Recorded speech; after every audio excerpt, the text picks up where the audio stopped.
If you want to take your T-step in shuffle dance to look less linear like this,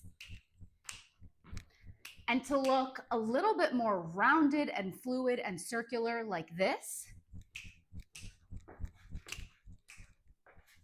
then I'm going to give you the tip that I wish I had when I first started. Hi, I'm Alex from Shuffle Shred, and I'm going to explain why your shoulders and your hips are actually the key to having a really smooth rotation when you are T-stepping. I want you to think of driving a car. Stick with me here. It's going to make sense, okay? So many people, when they are T-stepping and they're starting to add that nice rotation, they're really focusing on trying to just get their feet to turn them the direction that they want to go. But without activating the hips and the shoulders and using those as guides to point you where you want to go, the feet can't efficiently get you to rotate and go in that direction. You'll probably get there eventually. It's not to say that you absolutely can't turn without this aspect, but it's going to be much harder, look a lot clunkier, and it's not going to involve the upper body as much as we want it to. So what to do instead? Let's go back to that car analogy. When you are driving a car, you are using the steering wheel to steer, and then the wheels are turning as a result of what the steering wheel is doing, right? So you want to think of your hips and your shoulders as the steering wheel that's telling the wheels what to do, and the wheels in this case are your feet. So for example, if I start over here, I'm purposely going to start a little bit more on a diagonal. That way I can give myself as much space and rotational capacity as possible. If I'm starting here and I'm thinking of my hips and my shoulders rotating to the direction that I want to travel, also using the head for this is absolutely huge. This is a bit of more of an advanced concept after you get the hips and shoulders, but you can also look in the direction you're traveling. I digress, continuing where we were. If I use my hips and my shoulders in order to turn me over there, my feet are naturally going to follow, just like if you turn the steering wheel, the wheels are going to follow. So what we're going to do is every time we T-step, it doesn't really matter right now where you're tapping on the floor. You can play around with that after. I'm just going to do this with a basic, like foundational T-step. And I'm going to focus on turning either my hips or my shoulders or both, depending on the situation, towards that direction. So every single time I tap out, I'm going to start rotating my body a little bit more, okay? Every time I pull back into my perch, the same thing is going to happen. Notice I'm already almost fully rotated over, and I literally just did one, right? So I'm going to use my hips and shoulders to tell my body where I want it to go.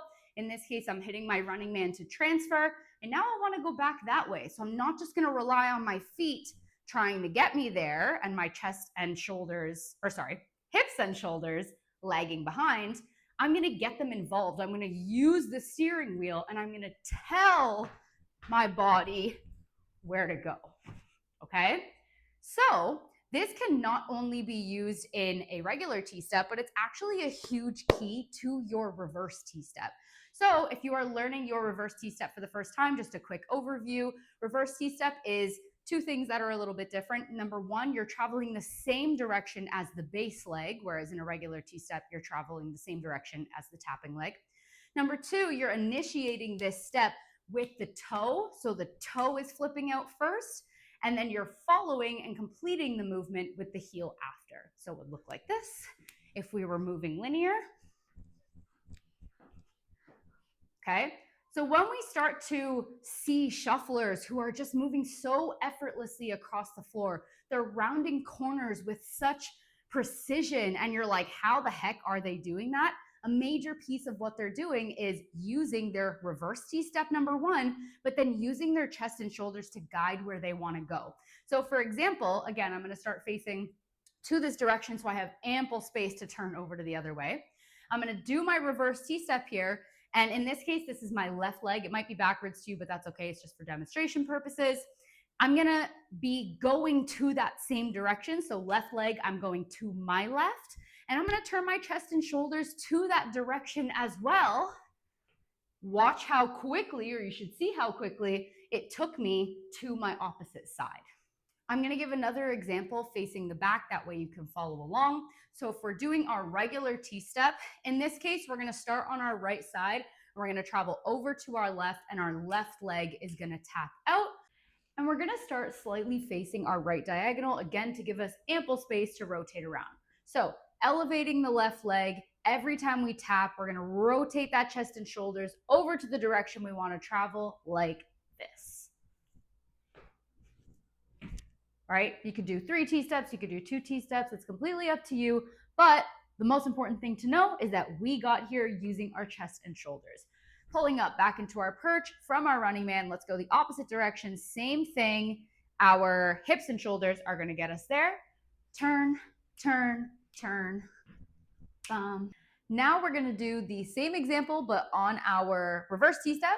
So my left leg is still gonna be down. I'm gonna angle myself slightly towards the right again, and I'm gonna travel towards the left, and I'm basically just gonna use my hips and my shoulders to steer the ship as I'm going.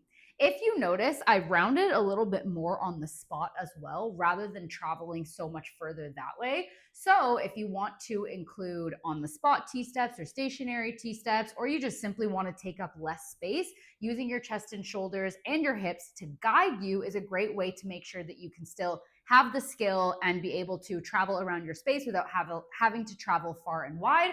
For example, it could look like this.